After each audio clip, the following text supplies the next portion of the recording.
Toy boat, toy boat.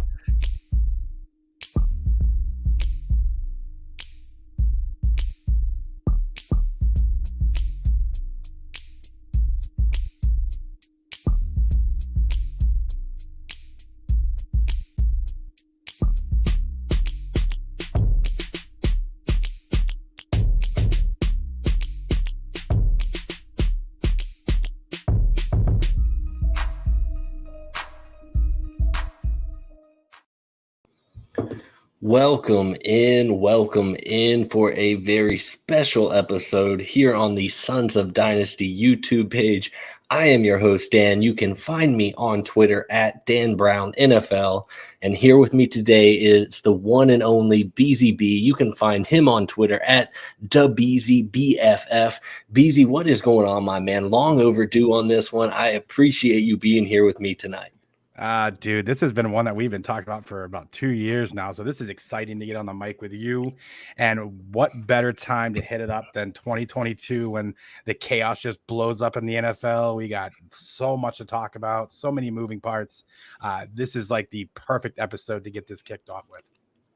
Yeah, man, I was talking to you a little bit, pre-show about I don't remember an NFL offseason, having this many fireworks and potentially I said maybe I say that every year, I don't know, but this one seems just really special seeing this really star power getting flying around from team to team in the NFL. We saw it with Stephon Diggs a couple of years ago, maybe none of these guys quite pan out like him, but there is a lot of stars, if you will, flying around the NFL this offseason.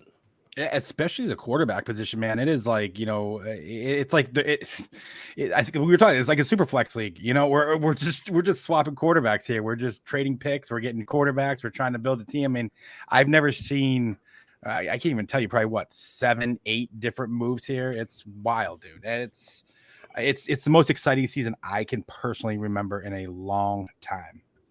Well, let's not, bullshit any longer. Let's get in and talk about a couple of the big ones. And I'm talking about the quarterbacks. And we'll start with Deshawn Watson, acquired in a trade with the Browns in exchange for 3 first-round picks, a third-rounder, and a late-round pick swap as well, a 4th and a 5th. Watson will get fully guaranteed 5-year, $230 million here with the Cleveland Browns. Right off the rip, Beezy. I mean, and what does that do for you?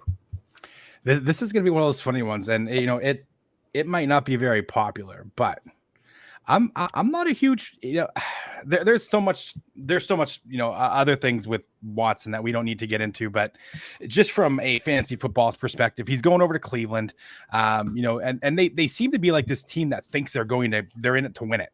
And I really don't know what the hell they're thinking. Like, they gave up all their draft capital for the next 3 years, and it's just like, what are you doing? Watson is definitely a unique play. He's a top 5 quarterback when he's getting going, but he hasn't been on the field in a while. We haven't seen him in action in a while. And, this team has always been kind of like a run the football, they got Baker doing some play action back there and all this kind of stuff. This hasn't been this high flying offense. And, you got rid of OBJ, Jarvis Landry, who could be back now that Jarvis is, he's regretting that one. But Amari Cooper, man, I'm not excited about it. And again, it's the Browns. So the way I look at this right now is, they gave up all their draft capital and they're going to suck for another 3 years just because it's Cleveland. And that's it. Hey, I'm telling you, I was sweating it out when the Falcons rumors they were pursuing Watson hot and heavy, outside of the character concerns I have at this point. We're also talking about what it costs to get an asset like that, and I was not having it. I want no part of that in Atlanta either way. Like you said, there's still a lot we don't know what the suspension is going to look like, and of course that's got fantasy value implications there with it. But until we know more, we can only talk about it so much. We do know that though, if Watson is the quarterback there for the Browns, he does raise the ceiling of every single Browns player there on that roster, including Nick Chubb. And if and when that happens, Amari Cooper obviously stepping into that true wide receiver one alpha role there with Watson. It's a bump for him as far as I'm concerned. He was in that crowded Dallas offense, a little fugazi over the years as far as the consistency goes with Amari Cooper, but I think he's going to get every bit of volume that he can handle here in this Browns offense. And maybe with a superstar like Deshawn Watson there under center, we would see a little bit more of those big plays that we're not used to quite seeing from the Browns passing game. 100%, dude. And I like what you said on a lot of that, but again, too, it's like Amari has always been one of those receivers where he's been like in everybody's top 12. He's just, but the inconsistency's there. He has 2 40-point games and he has 8 4-point games. This team is going to be a lot different. So, when Deshaun comes on the field, we're really going to kind of see what kind of different offense they throw out there, the dynamics of it. I think if they keep Kareem Hunt, I think he could be a bigger part of this offense. Donovan Peoples-Jones is a guy I really like.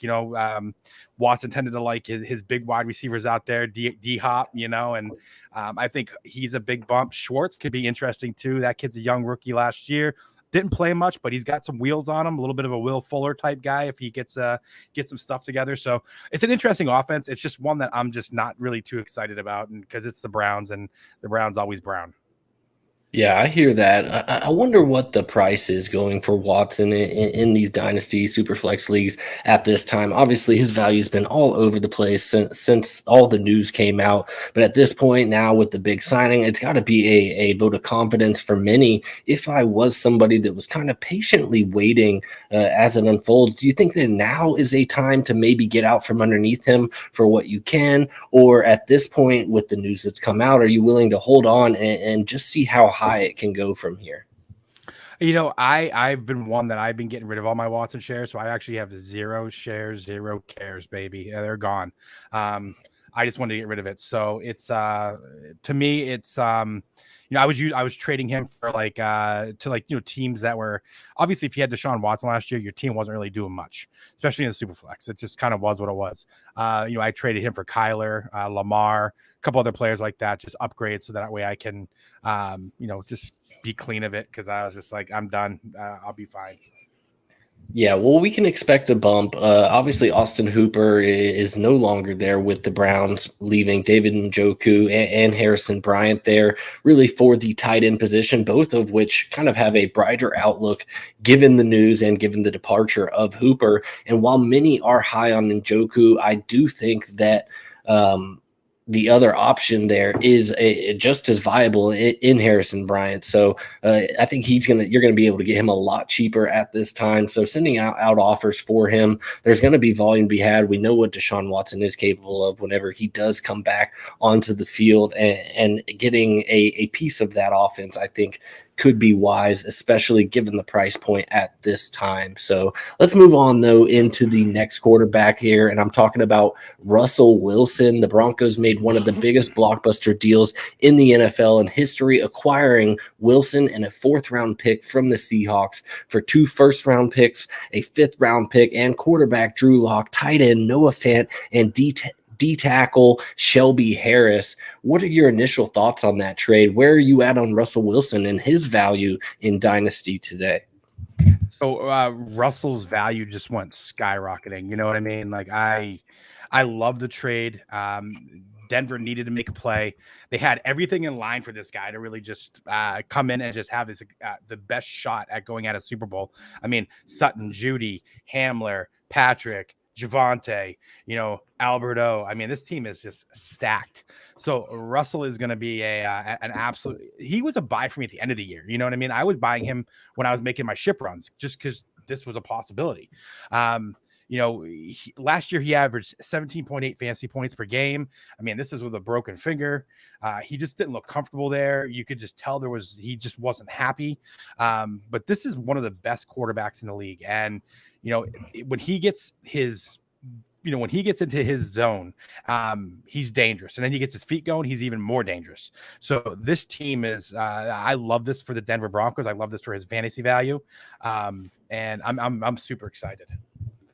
Yeah, I've loved Jerry Jeudy as a prospect since he came into the league. But I do believe Courtland Sutton really could benefit the most this year in Denver. It's an upgrade all around for all the receivers involved. And obviously, you know, Albert O, a big bump with Fant leaving there. So I do want a piece of this Broncos offense. I'm going to find ways to get a little piece of it.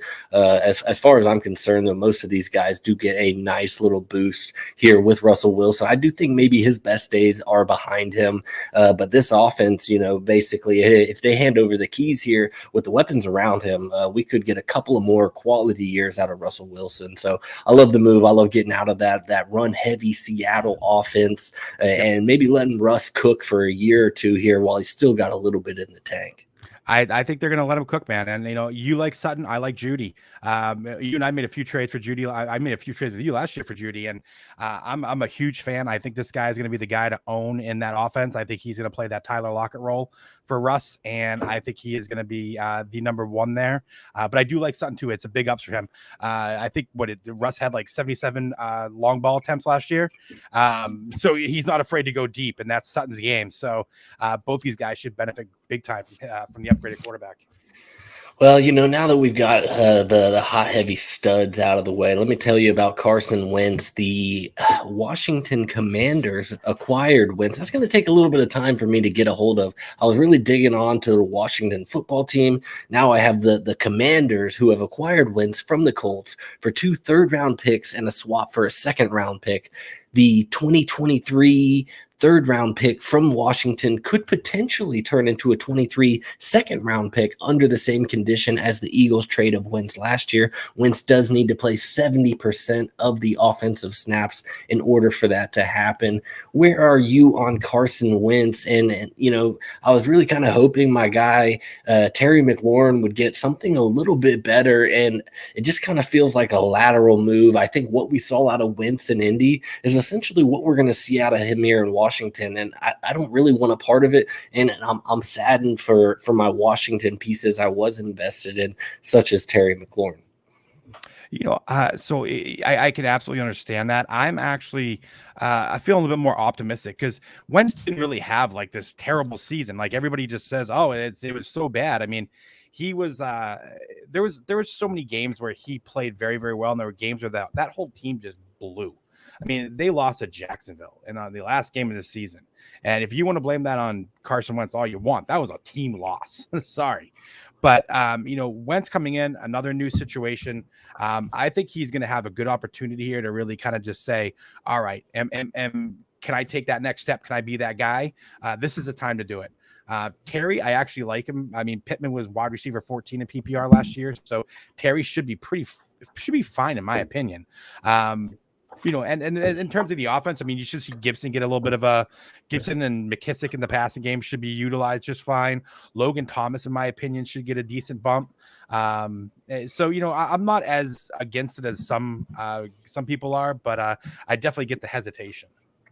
It was so fun for 2 days when we all thought J.D. McKissick was heading to Buffalo to no longer be a thorn in the side of Gibson, and just for him to take it all back and come back and continue to be a thorn in Gibson's side. But it was a fun little roller coaster, you know, seeing all the tweets of free Antonio Gibson RB1, and just a couple of days later that was shit all over. So yeah, you know, it was fun. I was a part of it, and I'm going to continue to be that. That's the game we play: fantasy football, dynasty, breaking player news, and what it can do for me from an emotional standpoint. That's why I'm invested, and that's why I'm here with you here tonight. Absolutely, man. And, you know, I was big on the Antonio Gibson as free trade because I have plenty of shares. I also have a lot of McKissick too, so I kind of liked him going to Buffalo. You know, whatever happened there is what it is, and he decided to come back. So good for him. But it definitely, you got to lower your expectations on Antonio Gibson now. And I would probably pull back a little bit on Curtis Samuel as well. There's been some people hyping him up, but I just don't know if the volume is going to be there to, you know, really make him anything more than a wide receiver 3 at best. One more quarterback I do want to touch with you on here before we move on into the running backs is Mitch Trubisky. The Steelers signed him to a 2-year, $14.25 million deal. It's worth up to $27 million with incentives. I know you're a Pittsburgh guy up there. What are your thoughts on Mitch Trubisky? He seemed to get a lot of hype over the offseason here after coming in and running 15 snaps this past year behind Josh Allen. All of a sudden, everybody's saying the resurgence of Trubisky. Is that the case? Is this fool's gold? Is he just a bridge quarterback? Are the Steelers going to select somebody here in the NFL draft? What's the deal up there? So, in my opinion, if a quarterback like Malik Willis falls to pick 20, I think Pittsburgh's going to jump all over this and not look back. Mitch will just be a bridge, in my opinion. Last year people were just, crucifying Mitch. Like he was like, I don't get all of a sudden like, yes, I get it. He's in a starting opportunity, but now all of a sudden people are like defending him. They're saying he's great. He's an all right quarterback. He's got potential. He's shown the ability to, have some really good games. He's got legs. He's got a big arm. He can make things happen. They got the wide receivers there for him to do so. Deontay, Claypool, Muth, Anthony Miller is there. That could be the slot, little connection from back in Chicago. I think he's got an opportunity to do something, but if a guy like Malik Willis falls to pick 20, Pittsburgh's going to jump all over it so fast, and you'll see Malik next year. Well, I'm covered up in Deontay Johnson's share, so I am invested in what's going on up there because it really has a lot of implications on what it means for many of my dynasty teams. So, I hope Mitch has maybe got his shit together a little bit, or maybe the Steelers do have a plan, but ultimately, Juju Smith-Schuster out of the situation there. I think double-digit targets is in the realm of possibilities for Deontay Johnson here in 2022. Deontay Johnson is one of the wide receivers he's just quarterback friendly. He watches what they do. He knows where they're going to be. His route running is, he's a technician.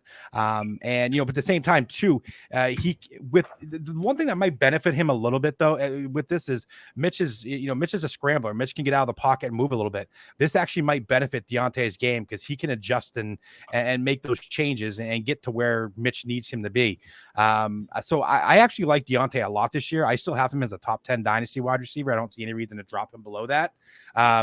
Claypool, I think, could be a nice piece too, because Mitch has been shown to throw it down. I mean, A-Rob was a wide receiver one with Mitch, so like I said, I'm not too overly concerned from a fantasy perspective for their volume, but I think they'll be fine. But I just don't think Mitch is like the long-term solution in Pittsburgh. Agreed. A couple other ones here I'll touch base on real quick before we move on. Tyrod Taylor is signing a 2-year deal with the Giants worth up to $11 million there with Daniel Jones. We kind of really saw how he was it the neck issue that really kind of kept him out down the stretch last year. Not really sure what the Giants are going to do at quarterback. I don't think that Taylor has a career resurgence of any kind here. If anybody is getting their needle moved in the slightest and you happen to have a Tyrod Taylor share there on your bench in a Superflex league, this deal is enough for me to want to part ways. Give me a third. Give me a third for him, and Tyrod Taylor is yours. Teddy Bridgewater is going to Miami to be what he has always been destined to be, in a backup quarterback. So, as long as Tua can remain healthy, we won't see much of Teddy Bridgewater, but he will be a serviceable option if for whatever reason Tua does get banged up. So with that being said, Beezy, let's move on into some running back discussion, starting with the Cardinals giving running back James Conner a 3-year, $21 million deal that could grow to a maximum of $25.5 million and includes a $13.5 million fully guaranteed chunk. Where are you on James Conner? Obviously, what he did this past year, what we saw out of him was a career resurgence, if you will, and that was while splitting time with Edmonds. Edmonds now, as we know, out the door. We'll talk about him in just a minute, but what is stopping me from wanting to buy James Conner in redraft? Hell yeah. In Dynasty, is this a time to buy, a time to sell, hold? Where are you at on James Conner? So, I have always been a big James Conner fan since his days at Pittsburgh in college. The story is a hell of a story. I mean, this kid has overcome a lot to get to where he's at. He was pretty much left for dead last year when he was off of Pittsburgh. So the fact he did what he did was not surprising. And, in 5 games without Edmonds, he averaged 25.8 PPR points per fantasy PPR points per game. Jeez. And he had 8 touchdowns, man. That's incredible.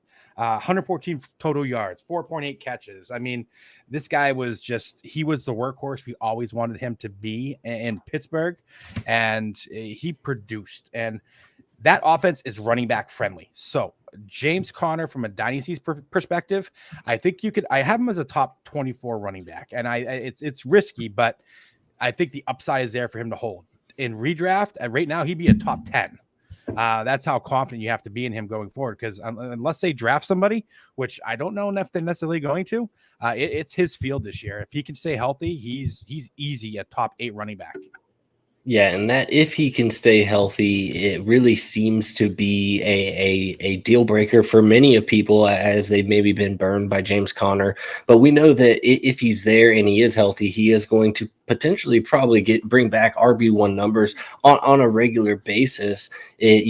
Based off of who they're going to bring somebody else in, whether it is through the draft or potentially another free agent. I don't know who's left out there that would really mean much of anything at this point. But ultimately, what would kill him is a second round rookie running back coming in here. I think just based off of his health concerns and what a rookie running back can do as far as taking a pounding and taking some of those touches away from if it's a stud, James Conner could be in trouble. But if that's not the case, like you mentioned, this backfield is his, and he showed us that he's capable of producing, but you just can't bank on getting 18 games out of James Conner. It's probably going to be more like 12 games, but those 12 games, you can pretty much bank on him bringing back those numbers for RB1.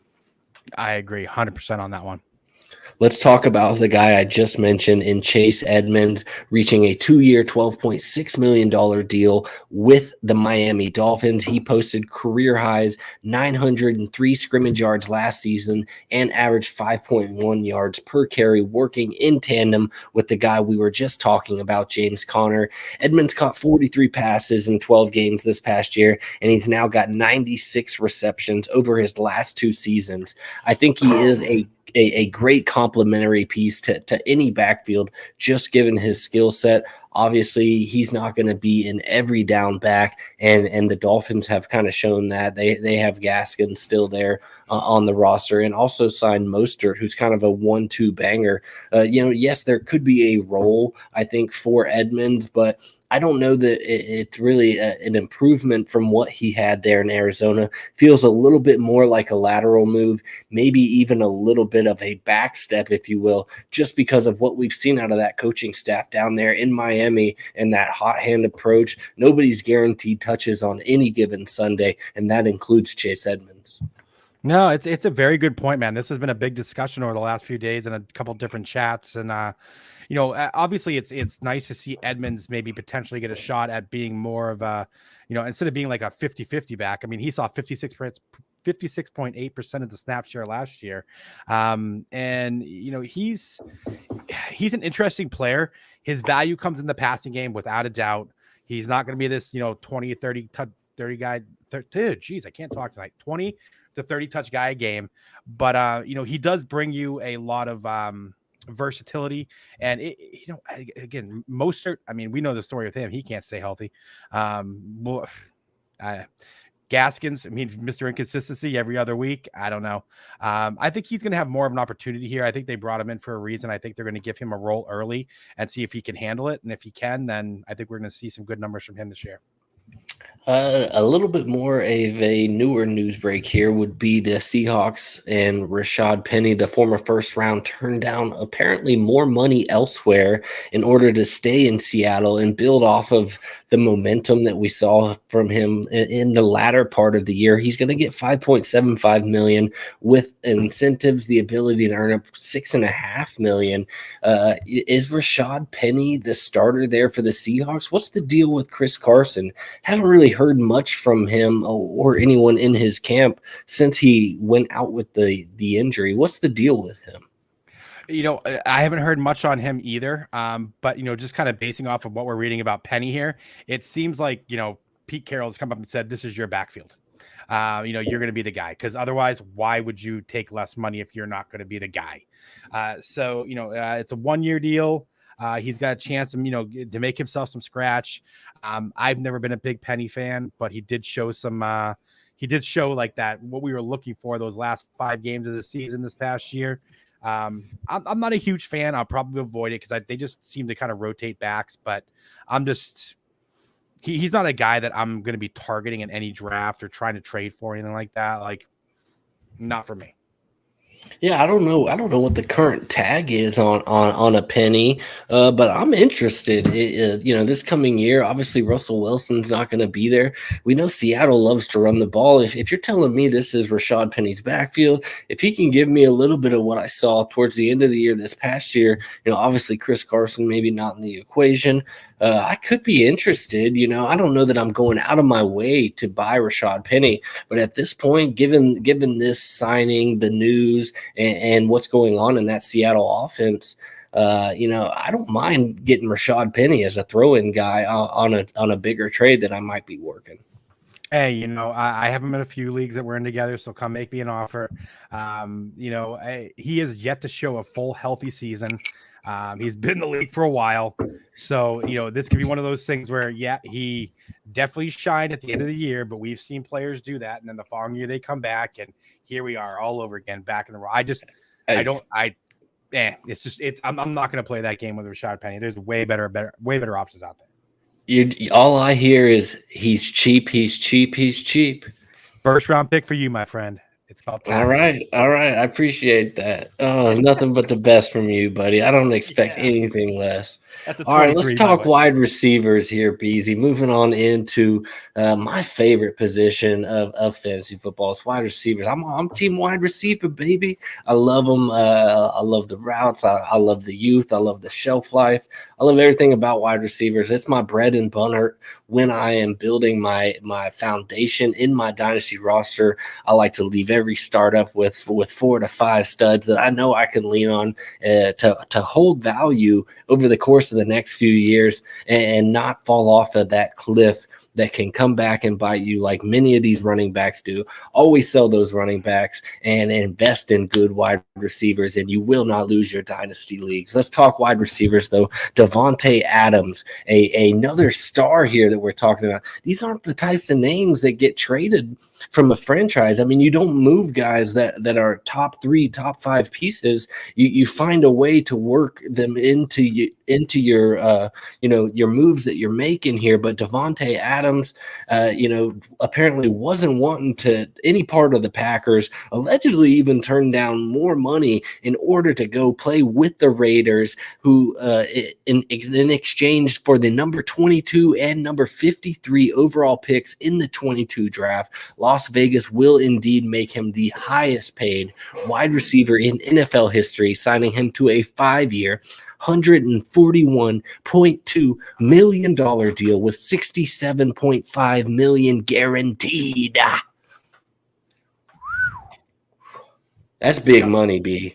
That is big money. I mean, as a wide receiver in today's NFL, when you start seeing numbers like that, I mean, those are quarterback numbers. A couple of years ago, we were all these other positions, we're seeing these quarterbacks get paid these ungodly numbers, and here we are with Devonte Adams. I mean, you talk about a guy who's come up from year 1, year 2, labeled as a bust in the NFL, and now look at him busting all over everybody else in the NFL and getting big boy money there with the Raiders. He's betting on Derek Carr, which feels a little suspect to me, but I know it's a lifelong dream of him to play there for the Raiders. And unfortunately, it is going to be with Derek Carr, but I think he can still have a good year here. I'm just a little concerned. I feel like without Aaron Rodgers and those 16 touchdowns guaranteed, I don't know that I feel really great about the situation. Where are you on Devonte Adams there with the Raiders?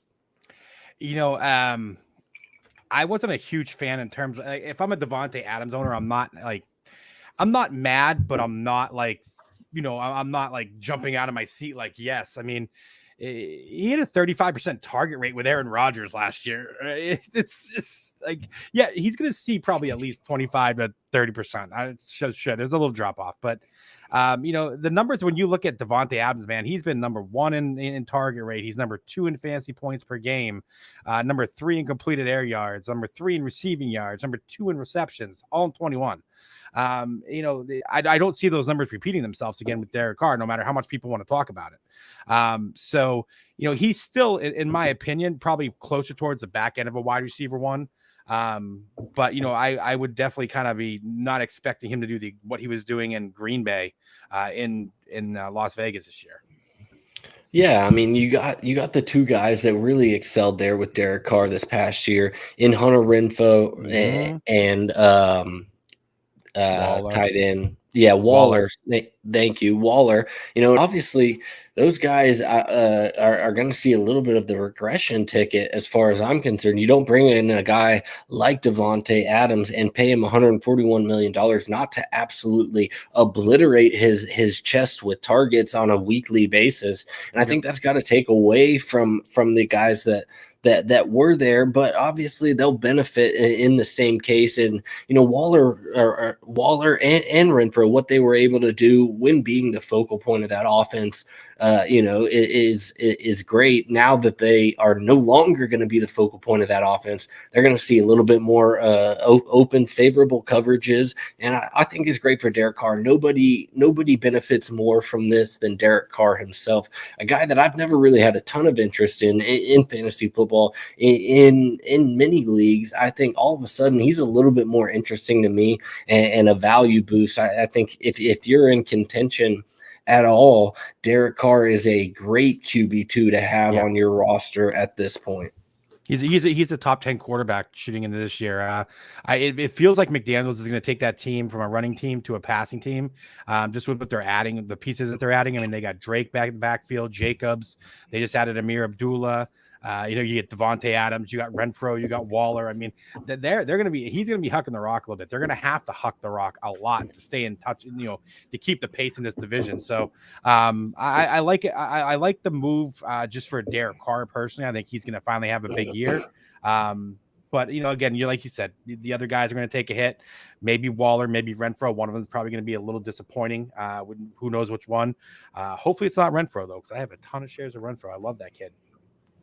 All right, let's keep it moving along, BZ. Let's talk about Allen Robinson. The Rams handed Robinson a 3-year, $46.5 million contract with a healthy $30 million guaranteed. Now, at the time of the signing, we obviously didn't know that Robert Woods was going to get traded, but it seems to make a little bit more sense now. He is going to be the really de facto wide receiver 2 there for Stafford and an electric offense that we saw this past year. I think I'm ecstatic for A-Rob, man. This guy finally gets a quarterback that is going to lift him up to the highest ability. And here at age 29, Allen Robinson, the peak of his career, is getting that quarterback. I'm a big buyer for Allen Robinson, especially because based off of what we saw this past year in Chicago, I think his price is still minimal. At this point, yes, it took a significant bump with this signing, but I think right now you can still get him at a reasonable price, and I'm buying with the departure of Woods. Yes, Kupp is there, and he's going to get all the attention in the world. Allen Robinson is a damn good wide receiver, and now he's attached to a damn good quarterback. Yeah, and they signed Stafford to a 4-year deal. They put Robinson on a 3-year deal, so he's attached to Stafford for the next 3 years. This is this is what I've been waiting for, man. I'm one of the biggest Allen Robinson stands out there since Penn State days. I've been buying. I've been telling people to buy. Last year, I will tell you right now, people said, "Oh, he lost a step. Oh, he doesn't look as good." He didn't care. He just wanted to get the hell out of Chicago. He wanted to get out of the season healthy, and he wanted to go get an opportunity at a paycheck somewhere else. And now he's got it. And now this year, you're about to see Allen Robinson come back with a fury. And I'm so excited he's with Matthew Stafford because I think Matthew Stafford's going to light him up. Both him and Cooper Kupp are in for big years, in my opinion. Love it. Love that call. Let's talk about Amari Cooper, acquired via trade with the Dallas Cowboys in exchange for a 22 fifth-round draft pick and a swap of 6 rounders. Now, with the addition of Watson, Cooper does definitely have a nice outlook. We touched base on him a little bit already. He's the de facto one there in Cleveland. We don't know if and when Deshawn Watson will actually be taking snaps there, obviously assuming he does have some sort of suspension there with the NFL. But Amari Cooper, like I mentioned earlier, I think this is a little bump for me from him, just given the guaranteed volume we know this guy is going to see being the de facto one there in Cleveland, regardless of who's throwing the football. Yeah, he's still the fantasy locust to me. I just can't touch him, man. It's just he's just one of those players I've just never been a fan of. I mean, as a person, he's a great person. Don't get me wrong. But as a fantasy option, 0 shares, 0 cares. He just does not do it for me, and I got way better options. That I'll go for Donovan People-Jones later in the draft with that offense. Yeah, no, I think the hype that we're going to see kind of surround Cooper over the next month or two, especially now with Watson being there. I mean, that's a huge part of it. If I do have any Cooper shares, I am definitely looking to move them at any point, just based off of, people were down on him, like you mentioned, and that was being a part of that Dallas offense. If being a part of this Browns offense that we know is going to be predominantly a little bit more run heavy, even with the efficiency maybe going up, I think it's a great time to get out from underneath him while he is being looked at as really the only option in town there for Deshaun Watson. Let's talk Juju Smith-Schuster signing a 1-year deal with the Chiefs, max value of $10.75 million with incentives. Juju hasn't really come close to his 2018 season when he averaged 18.6 fantasy points per game. The elusive wide receiver 2 slot in Kansas City has gotten many of us over the years, but it feels like a great fit for Juju and another weapon there for Mahomes. I love the fit. Where are you on Juju? Resurgence right here? I'm kind of feeling a resurgence, man. It's like when I first hit it, I was a little bit like going, but I'm, as a guy that was buying a lot of shares of Juju in the offseason, during the past year, honestly, I'm ecstatic for the landing spot now. I think he is better than any wide receiver 2 they've had, and I think he's absolutely going to have a big opportunity with Mahomes. He chose to go there for a reason. Patty's going to take care of him. Yeah, no, there's definitely going to be the TikTok capital of the NFL there in Kansas City with Juju now there. So be on the lookout for that, all the TikTok fans. Let's talk Mike Williams. A little bit of a surprise to me. Re-signed on a 3-year, $60 million deal that includes $40 million fully guaranteed. Big Mike got paid. I expected Big Mike to be shown the door, but he actually got paid. He's going to be there with star quarterback Justin Herbert for the next few years at least. Where are you at on Mike W? I mean, is this guy a buy? Is he a sell? Where are we at? Mikey Dubs, man. Which goes back to the days of one of our very first couple startups. Me and 2-1 Tommy were fighting over him. He's a good receiver, man. He's got a lot of talent.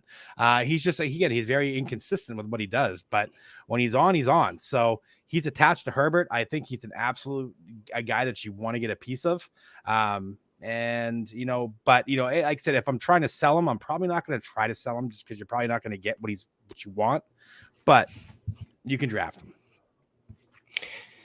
Let's talk about Michael Gallup. All of a sudden, Gallup and the Cowboys agreed to terms on a 5-year, $62.5 million contract with $27 million guaranteed. This was another little bit of a surprise. Obviously, the release of Cooper had something to do with it, but the Cowboys must be confident in his health since they traded away Cooper before inking Gallup to a long-term contract. Gallup will move up in the passing game volume, and he offered wide receiver 2 production the last time he was Dak Prescott's number 2 wide receiver, averaging 15.2 fantasy points per game there in 2019. So I love it. I've got a bunch of Gallup shares, a wide wide receiver with that contested catch ability that I've loved. Obviously, being tied to Dak Prescott and that Kellen Moore Dallas offense, it all kind of comes together to me having a ton of Michael Gallup, and I love the opportunity that he's going to be given here. Another thing I will mention is Steelers wide receiver James Washington also signed there in Dallas on a one-year deal,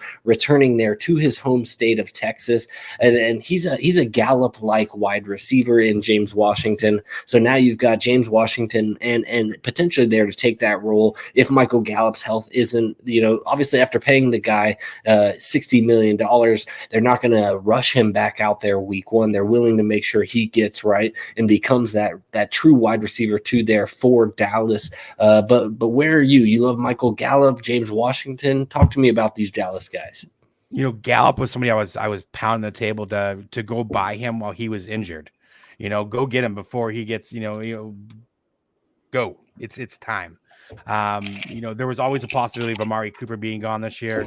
I'm a humongous fan of Michael Gallup. I love the kid. I love the deal that shows they're committed. He's going to be with Dak for the foreseen future. Sign me up. All those shares going up just like this. Great point with they traded Amari. They have to have confidence in him in some degree with his knee. Hopefully he'll be back strong for the year, even if he misses a few games. That's great. James Washington, former Pittsburgh Steeler, deep ball guy, played with Mason Rudolph in college. That's why they drafted him. Never really panned out too crazy for the Steelers, but every once in a while he would have these big games where you were just like, hey, he looks good, and then he disappear for weeks. So he's an interesting option if Gallup's out. He could definitely give you some boomer bust games, but probably nothing more than like a wide receiver 4, maybe wide receiver 3 at max. Yeah, no, I'm right there with you. I like his upside, and I'll be willing to build off of that moving forward. Let's talk about a couple of other guys. Let's talk Christian Kirk. He reached a deal with the Jaguars, reportedly to make up to $84 million over 4 seasons there in Jacksonville. He got paid after setting career highs in targets with 101, yards with 984, and a PFF receiving grade of 72.7 this past year. But he actually didn't even match the 12.9 fantasy points per game that we saw him average in 2019. So kudos to Kirk's agent. He got paid absolutely. We saw Jacksonville really just shelling out the dollars as if it didn't matter, looking like the cap is truly a myth. And we're starting to see these wide receivers really get paid here. And so Christian Kirk, kudos to him. But where are you at on Christian Kirk? Man, that deal was absolutely wild for a guy that's never been a 1,000-yard receiver. He's never had more than 6 touchdowns in a season. This feels like the Jaguars just were, just throwing the money out there to secure him.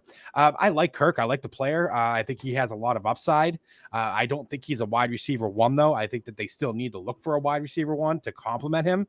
But if Kirk's out of the slot, that should be an upgrade. It should be a bump just in terms of volume from what he was getting in Arizona.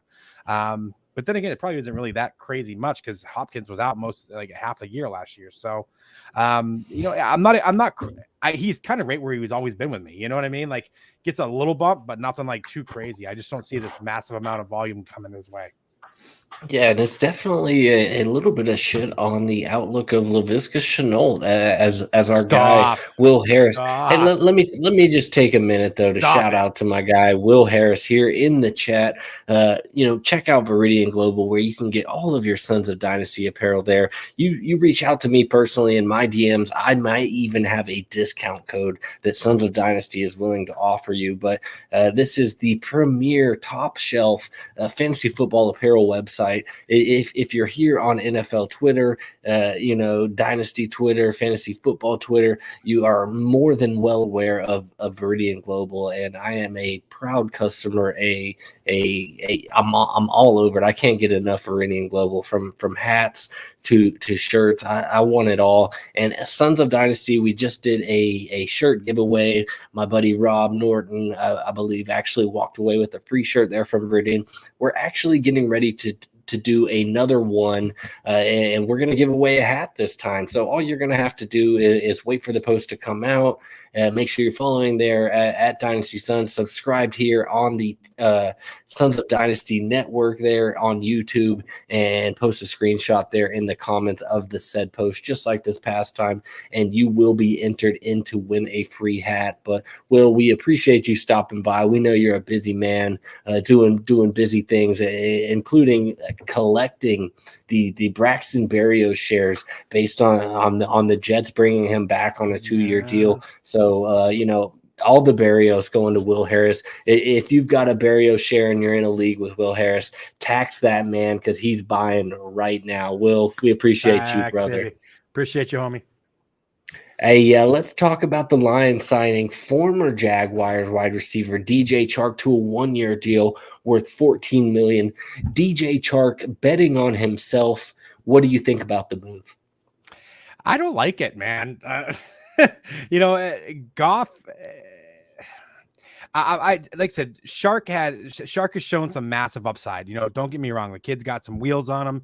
Great. He's been progressing. He's a good kid. He's getting his route trees down, but I just don't think Jared Goff is going to take this kid's game to the next level. Goff is just more of a game manager. He's going to keep his passes short. This is going to benefit St. Brown. This is going to benefit Swift. This is going to benefit Hawk. He's not going to be hucking the ball downfield to DJ Chark for those big plays because, quite frankly, it's just not his style. So I just don't like the fit personally. I think I would have much rather seen Chark go somewhere else with a quarterback that, just plays with no fear. But, like I said, it is what it is. But I think I don't think he's probably like a wide receiver high, maybe a mid wide receiver 3 at max for me. I just don't see too much there. Yeah, no, I'm right there with you, but I mean, these Lions, man, the weapons are there. It almost feels like they're a quarterback away at this point. Yeah, the defense is still shit, but a quarterback away from a really fantasy-friendly offense for Detroit all of a sudden.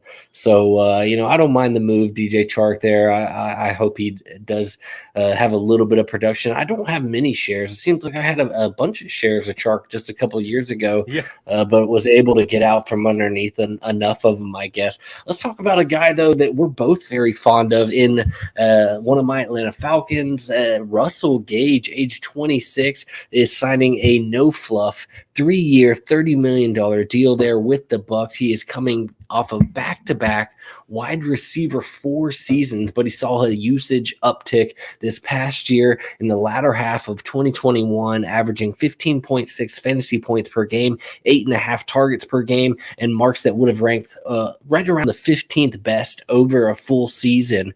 Russell Gage, I love the signing. It's almost an insurance policy on Chris Godwin, the injury that he suffered this past year. He can fill that void as long as the Bucs need Godwin, and we saw them kind of give Godwin the vote of confidence by getting him re-signed for the long haul. So I love the signing, but Brady's not fucking around. He had AB straight up walk off the field on him here in 2021. He's like, Bruce, I don't give a shit if we have to cut some special teamers. If we have to have Russell Gage playing special teams, I need a stable of wide receivers if we want to make it to the promised land this year. I'm coming back. Retirement is not an option for Tom Brady. He's coming back, and Russell Gage is in the plans there for the Tampa Bay Bucs. Where are you at on Gage?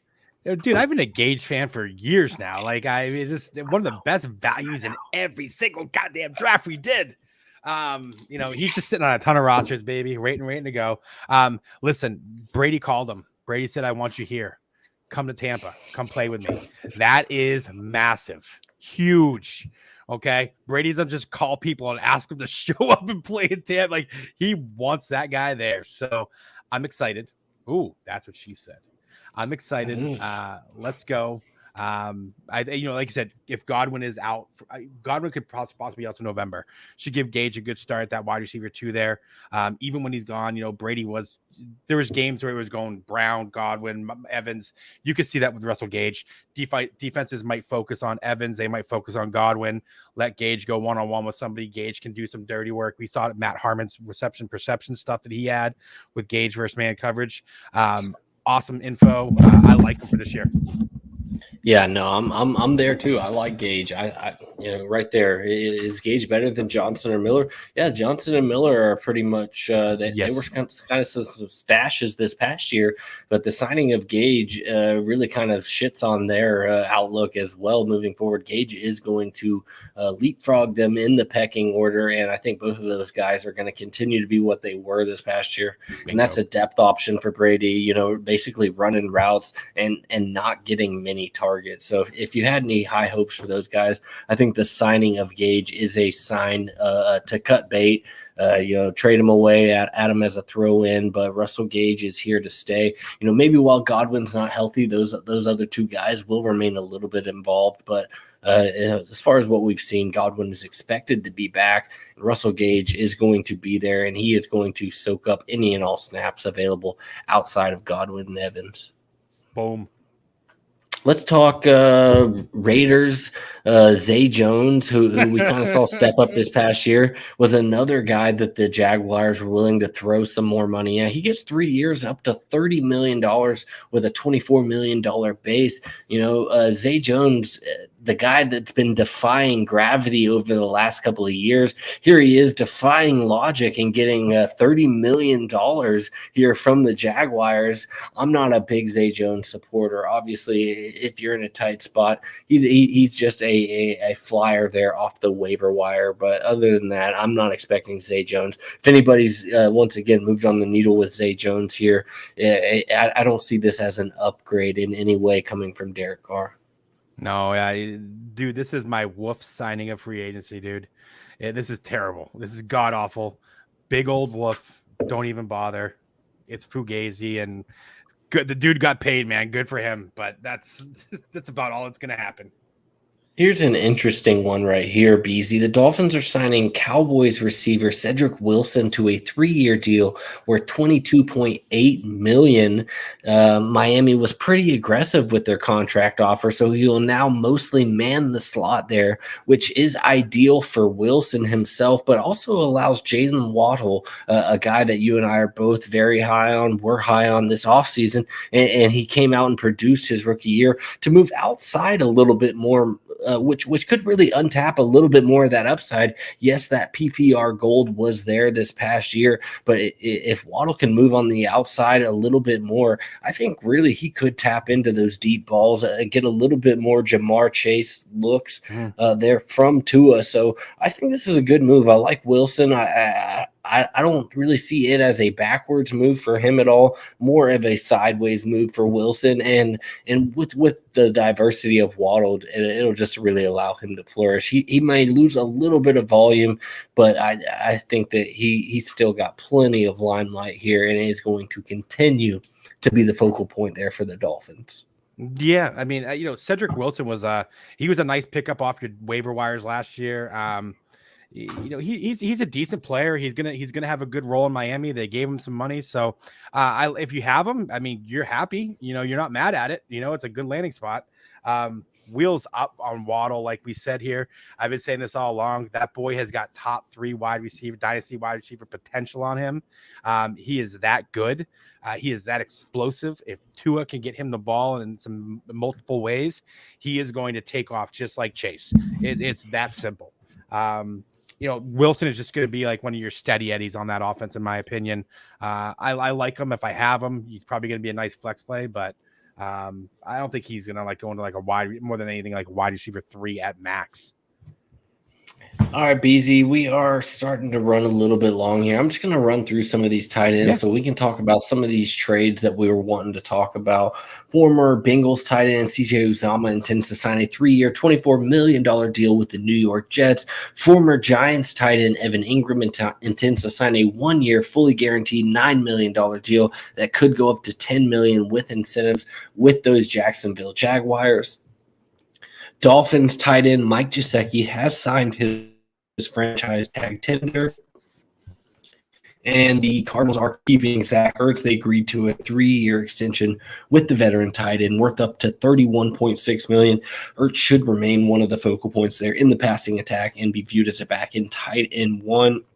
Austin Hooper released from the Browns, signing a 1-year, $6 million deal with the Titans. The Titans, who had really kind of lost a tight end identity over this past year after losing Jonnu Smith, have him in Hooper. So I think it's a good sign for Tannehill. Gives him another weapon outside of A.J. Brown and the dismissal of Julio Jones. The most latest one, though, is the Packers re-signing tight end Robert Tonyan to a 1-year deal. Obviously, this has pretty big implications. Tonyan emerged as Rodgers' favorite red zone target during the 2020 season when he was enjoying a breakout year.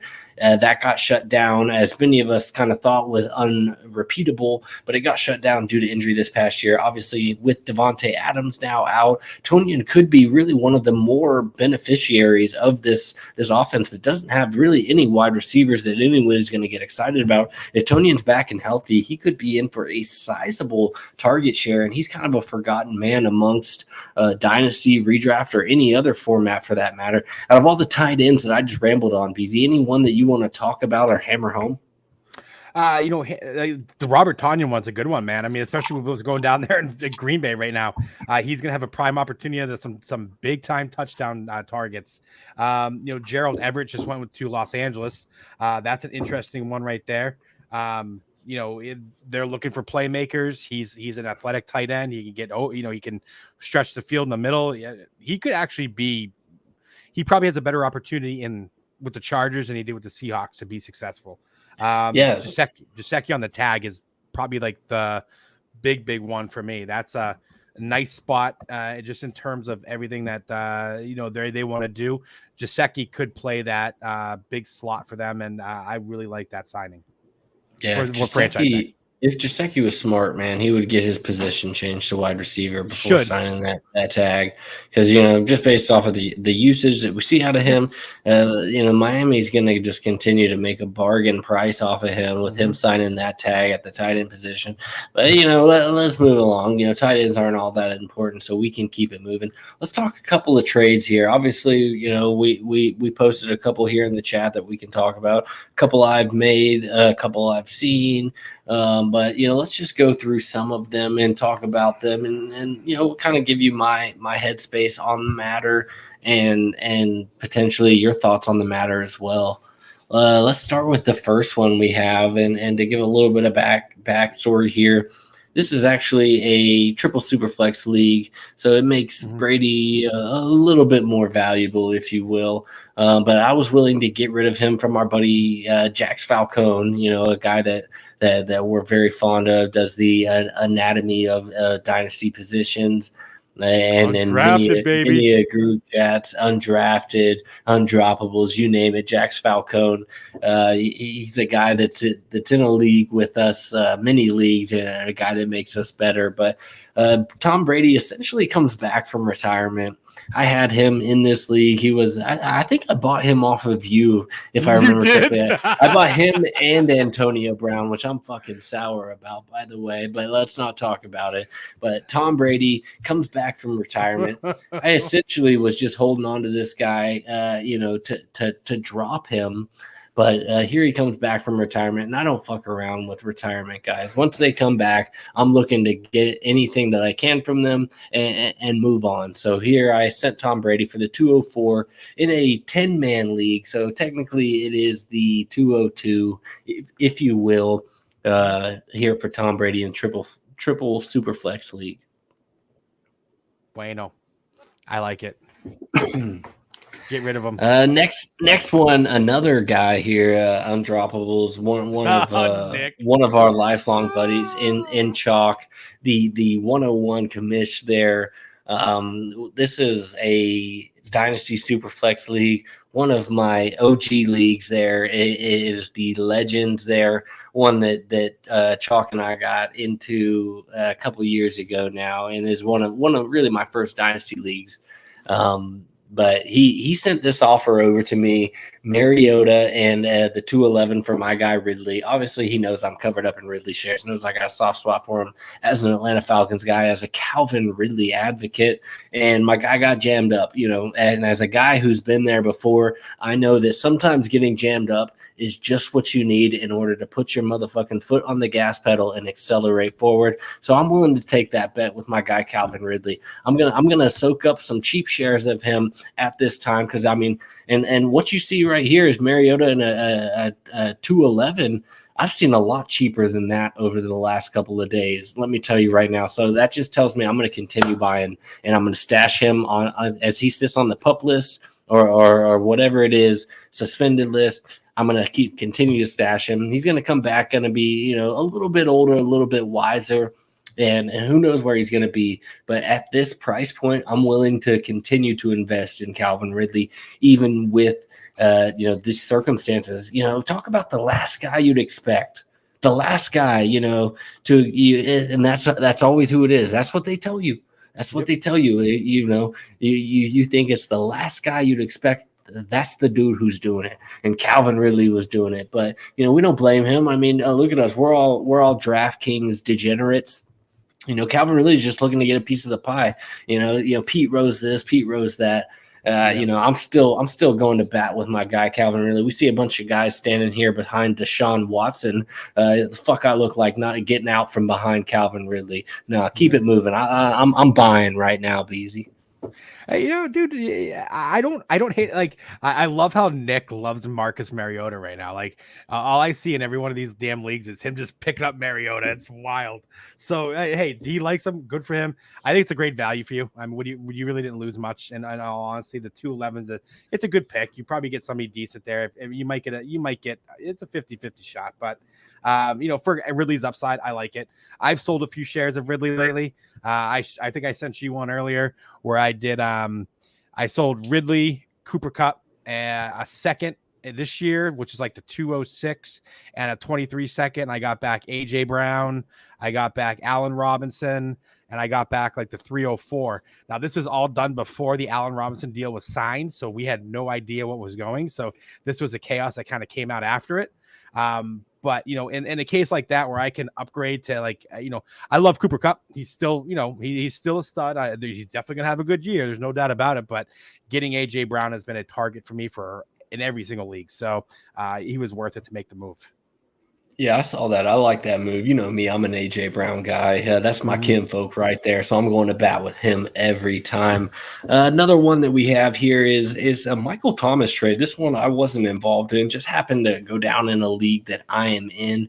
And it is Michael Thomas for a 2023 second and a 2022 205.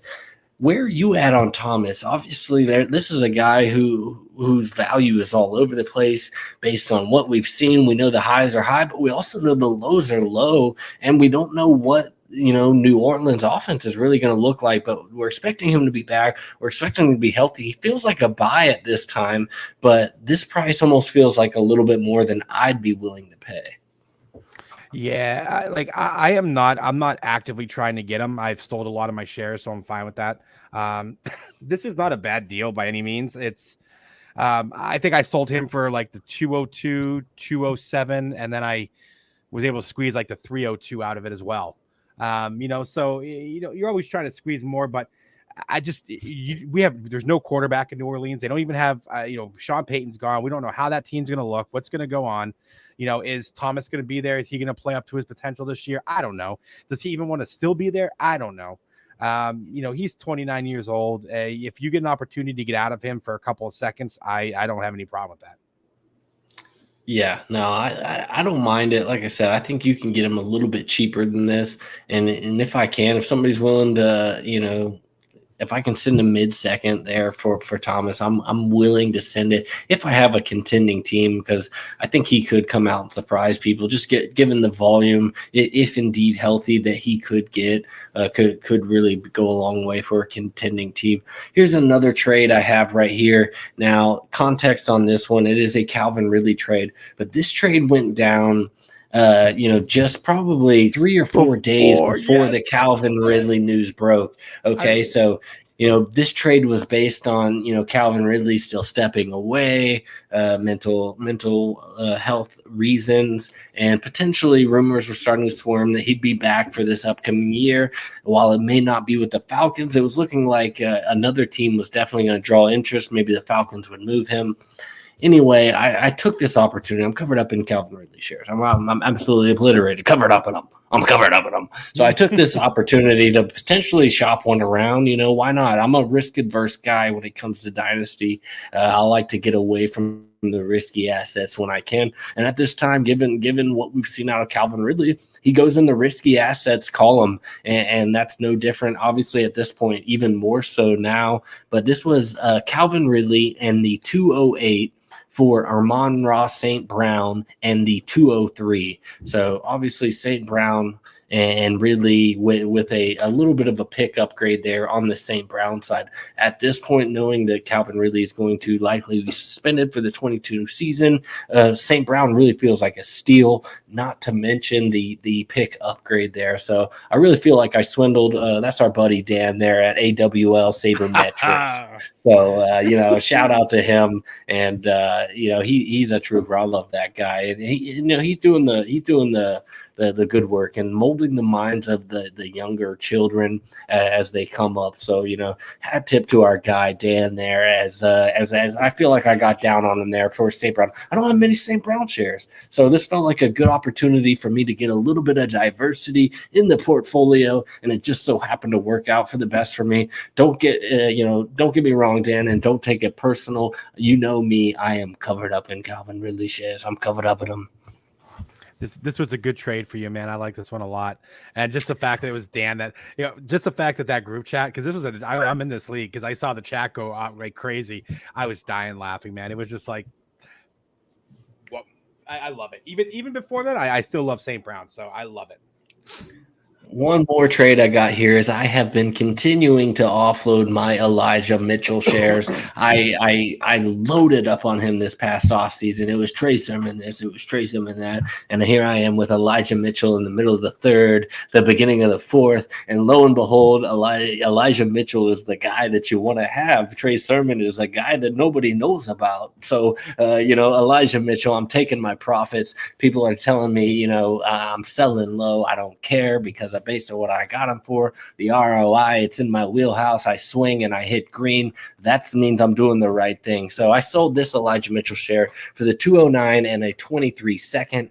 While you could probably get a late first for Elijah Mitchell for a guy that's really gun ho on about him, ultimately, I've been around long enough to know that the San Fran running back room is great, but it's dynasty fool's gold because these guys rotate in and out of who's the man. And just when you think it's Elijah Mitchell, a fourth or fifth round rookie pick that Shanahan brings in is going to come and usurp him. And Elijah Mitchell is going to become the next Jeff Wilson, the next Raheem Mostert, if you will. And anytime that I can bring back an ROI that puts me in the green, I'm doing it because my kids want to eat. I need to put new shoes on their feet. School is about to start and we hungry. So Elijah Mitchell for 2 future seconds based off of a third round pick, a fourth round pick that I spent this past year. Yes, sir. Put it in the bank because I'm stacking bills over here with Sons of Dynasty. I love this call, man. I was never an Elijah Mitchell fan. The only reason why he was such a bang in value is because you got him on the waiver wire. That is it. He was decent for some games, but overall his numbers weren't like anything crazy. His analytics weren't anything crazy. Like, he's in San Fran's offense, dude. Just like you just said, he is a massive sell for me without any hesitation. But once again, 0 shares and 0 cares. All right, BZ, those are the trades that we got here on tonight's episode. Anything else that you want to say this offseason? I mean, you got anything that's just super hot, a guy that you've been going around buying lately that maybe you haven't really wanted to tell the people via Twitter yet as you continue to sneakily soak up shares? Maybe this is an occasion where you can come out and give a little bit of light to the people, let them know who you are looking to target, or maybe a guy that you think the bottom might fall out soon. Travis Etienne, baby. You probably noticed this throughout the leagues because I've been pounding the table for my guy. I got another share the other day for a 23 first. That's it, just 123 first. And I get Travis Etienne. I will buy it all day long.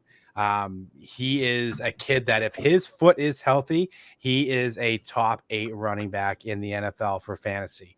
He is just awesome running back. And I am absolutely, I've been targeting him since he went down. So that's a little thing too. It kind of goes into, we were talking about our offseason moves, dynasty theory, that kind of a thing. This is one of those things where if you are in a league and you like last year, guys like Etienne, Dobbins, Judy, all these guys, you were trying to buy Gallup. Anytime these guys get hurt, they get injured. These are the guys, if you believe in their talent, that's the time to buy. They're at their lowest. Go to because they're usually on a contender, and the contender is usually trying to get rid of them quick so they can get extra pieces.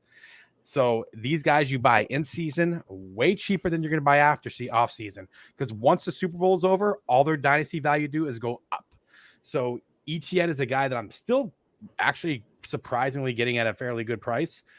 So I am buying the hell out of him all day. Yeah, I like that call. I do like him, and where his value is at right now, I do think that he is a buy and a guy that could come in and surprise this next season. We know the connection that is there with Trevor Lawrence. Obviously, they're trying to put some more weapons around them there in Jacksonville, but running backs that have a suppressed value are the types of running backs that I'm looking to buy. And yes, based off the injury and the non-usage that was there following his rookie year has suppressed that value a little bit. So I think he is a good buy, and I like the call. BZ, anything else that you want to say before we start doing some shout-outs and begin to wrap it up here tonight? We got it, baby. If you definitely make sure you guys are checking out the Undroppables. We got a lot going on over there. The boys and girls are doing all sorts of stuff. They got shows, podcasts dropping. You know how they do. We're looking out for the one of my new podcasts with Nick, Undefeated. We're gonna be getting that going pretty soon too. That should be pretty fun to go spit around with him and have some fun with him. But other than that, man, we're just chilling out. We're having a good time. That's it. And like I said, just excited to kind of get the season going. Yeah, man, I fucking love the Undroppables, man. Those are my guys over there. I think you know just as good as anybody else.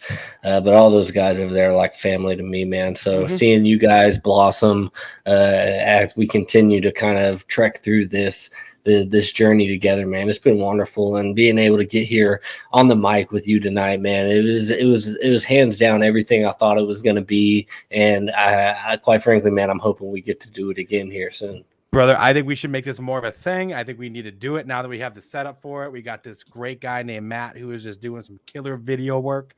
I'm about it. Anytime you want to roll, brother, I am here.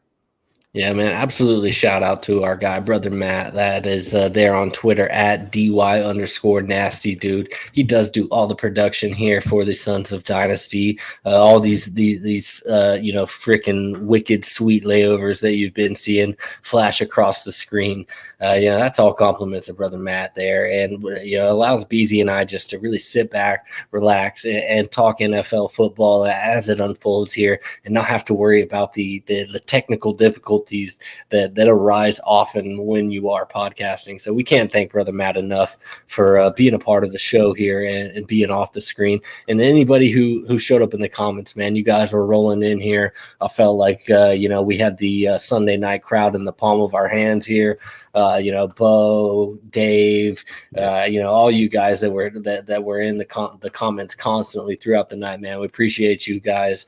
It was fun getting here to talk a little bit of Dynasty fantasy football here with my guy BZ here on Sons of Dynasty. Just branded out, man. I'm really content with where we are. Yeah, absolutely, brother. This has been it's been a long journey. It's been a fun journey. But being here at the end of the day, doing this here with you, my man, has always been one of the dreams, man. We've been talking about this since we started playing Dynasty together, brother. So let's keep it going. Let's keep the vibes going, and let's have some fun this year.